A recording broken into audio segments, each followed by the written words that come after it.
ஹரஹர சங்கர ஜெய ஜெய சங்கர. ஒரு நாள் ஸ்ரீமடத்தில் ஒரு புது பீரோ இருந்தது. அதை பெரியவா பார்த்துட்டு ஏது இந்த பீரோன்னு மேனேஜர்கிட்ட கேட்டார். ஒரு பக்தர் வாங்கிட்டு வந்து வச்சுட்டு போனார். அவர் எங்கே? வெளியில் நிற்கிறார், கூப்பிடு.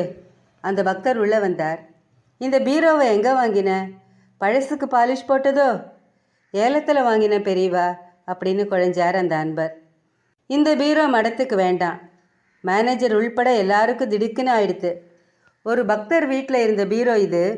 அவர் கடன் வாங்கியிருந்தார், திருப்பி கொடுக்க முடியலை. சாமானையெல்லாம் ஜப்தி பண்ணி ஏலம் விட சொல்லிட்டா. அந்த பக்தர் ரொம்ப ஆசையாக நேர்த்தியாக இந்த பீரோவை செஞ்சார். என்னமோ கஷ்டகாலம் ஏலத்துக்கு வந்துடுத்து. அவர் மனசு எவ்வளவு வேதனைப்பட்டிருக்கோம். மனசு வேதனையோடு வர எந்த பொருளும் மடத்துக்கு வேண்டாமே. பீரோவை கொண்டு வந்த முகத்தில் அசடு விழிஞ்சுது. புது பீரோ மடத்துக்கு காணிக்கையாக கொண்டு வந்தேன்னு தண்டோரா போட முடியாமல் போயிடுத்து. பெரியவாளோட ரத்தின சொற்களில் ஒளி வீசுகிற ஒரு தத்துவத்தை நாம் புரிஞ்சுட்டா நல்லது. ஸ்ரீ மகா பெரியவா திருவடிகளே சரணம். இன்னொரு அழகான சம்பவம். ஒரு நாள் ஸ்ரீமடத்தில் நட்ட நடு நிசையில் யானை பயந்துண்டு பயங்கரமாக பிளிரித்து. சிஷ்யர்களெல்லாம் அசந்து தூங்கிட்டு இருந்தா. யாருமே எழுந்திருக்கலை. யானை எலி, தவளை, குருவி இதையெல்லாம் பார்த்தா அதிகமாக பயப்படும். ராத்திரி வேலையானதுனால ஒருவேளை எலி, தவளை ஏதாவது வந்திருக்குமோ அப்படின்னு நினச்சி சத்தம் போடாமல் மகா பெரியவா எழுந்து யானை கொட்டகைக்கு போனார். அங்கே பார்த்தா ஒரு பெரிய நல்ல பாம்பு படம் எடுத்து ஆடின்னு இருந்தது. உடனே பெரியவா சிஷ்யாலெல்லாம் எழுப்பினார். தடி, கம்பு எல்லாத்தையும் எடுத்துட்டு சிஷ்யா எல்லாம் ஓடி வந்தா.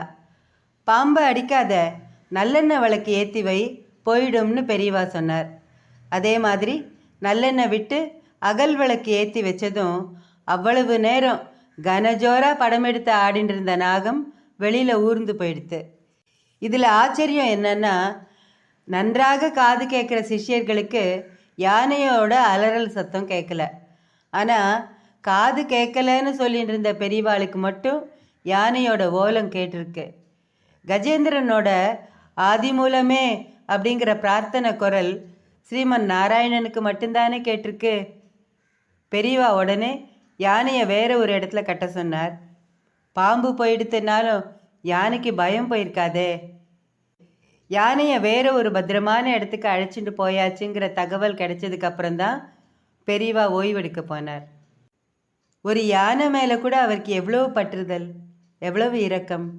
அவரோட மலர் பாதங்களை வணங்கி வழிபடுவோம். ஹரஹர சங்கர ஜெய ஜெய சங்கர. காஞ்சி சங்கர, காமகோட்டி சங்கர.